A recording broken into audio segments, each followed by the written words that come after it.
अभिषेक शर्मा के लिए नहीं बोले तो हम पूछना चाहते हैं कितने में अपना जमीर बेचा, ये तहसील के सामने बताओ। मैंने 2 गलत शब्द यूज किए। शाम को बलवान भाई का मैसेज आ गया कि आज की मीटिंग के अंदर आपकी ये गलती है। मैंने उसी समय बलवान के वापिस मैसेज दिया व्हाट्सएप पर कि दोबारा हम ऐसे शब्दों का प्रयोग नहीं करेंगे। लेकिन मैं आपकी इस पंचायत में एक बात कहना चाहता हूं, मेरे घर से किसी ने राजनीति नहीं की। मेरा बाप हैवी ड्रिंकर है जो शराब पीता है।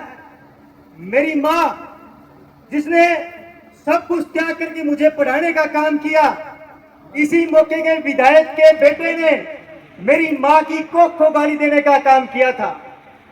मेरे गांव में जाकर के ये एक पोस्ट वायरल करते हैं, मेरे टॉर्चर करने का काम करते हैं।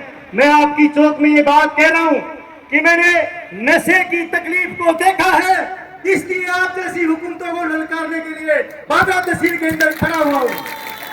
मैं आपको याद दिलाना चाहता हूं, जब तहसील के अंदर कोरोना आई थी, मेरे फेफड़ों का स्कोर 22 था और डॉक्टर साहब ये बात कह रहे थे ट्रीटमेंट ले लो नहीं तो मर जाओगे। मैं 2 महीने गवर्नमेंट हॉस्पिटल के अंदर बाधा तहसील की जनता की सेवा कर रहा था, मुझे मरने का डर नहीं लगता। जब इलाके के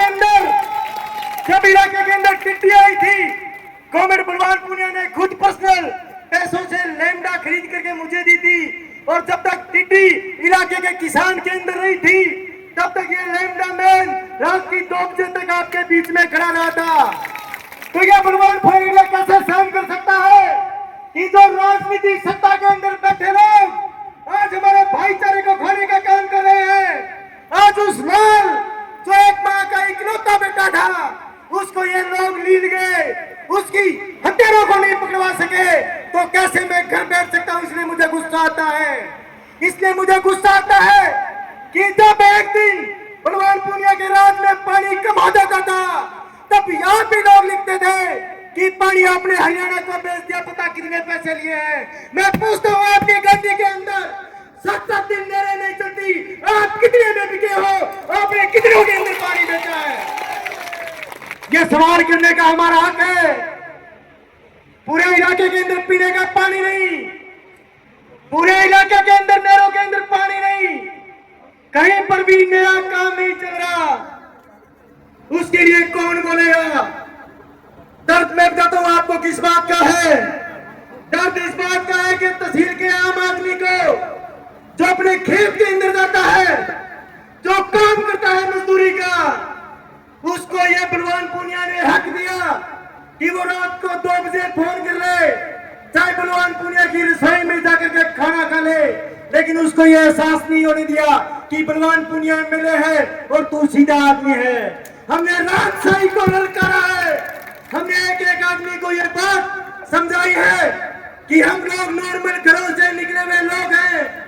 हम ये पूछेंगे और राज सत्ता से पूछेंगे कि जो बादरा के अंदर आज होटल चल रहे हैं, जिनमें अवैध काम होते हैं, वो किसकी निगरानी के अंदर चल रहे हैं? जो चोरियां बनी है वो किसके निगरानी के अंदर बनी है? हम भी आपको याद दिलाना चाहेंगे कि बिजली का आंदोलन था, नेठाना के अंदर लोगों ने ठान खींच लिए थे बलवान पूनिया का विरोध करने के लिए, लेकिन हमने कभी उनका विरोध नहीं किया।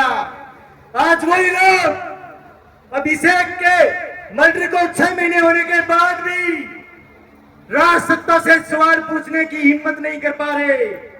मैं पूछना चाहता हूं आपकी पंचायत से कि जब तहसील के अंदर कहीं पर भी गड्ढा हो जाता था तो यही लोग बलवान पूनिया को गाली निकालते थे। तो आज एक 10 साल के अभिषेक की हत्या होगी, हम पूछ नहीं सकते क्या इनकी जिम्मेदारी नहीं है कि उस मां को न्याय दिलाए और अपने साथ खड़े हो पाए? ये नहीं है कि ये सुन नहीं पाते, ये भी पता चल गया कि ये बोल नहीं पाते। ये इकट्ठा होकर के तहसील के अंदर जा सकते हैं, ये पर्ची में पढ़ लिख करके ऊंचे होकर के भाषण दे सकते हैं, इनको बोलना भी आता है, इनको लिखना भी आता है, लेकिन एक दिन भी ये अभिषेक शर्मा के लिए नहीं बोले तो हम पूछना चाहते हैं कितने में अपना जमीर बेचा, ये तहसील के सामने बताओ। जितनी आवाज के अंदर आप सीख करके हमें गाली निकाल रहे थे, निकालिए, लेकिन उतनी आवाज के अंदर आप विधानसभा के अंदर बोल करके ये बात उठाइए कि उस अभिषेक को न्याय मिलना चाहिए।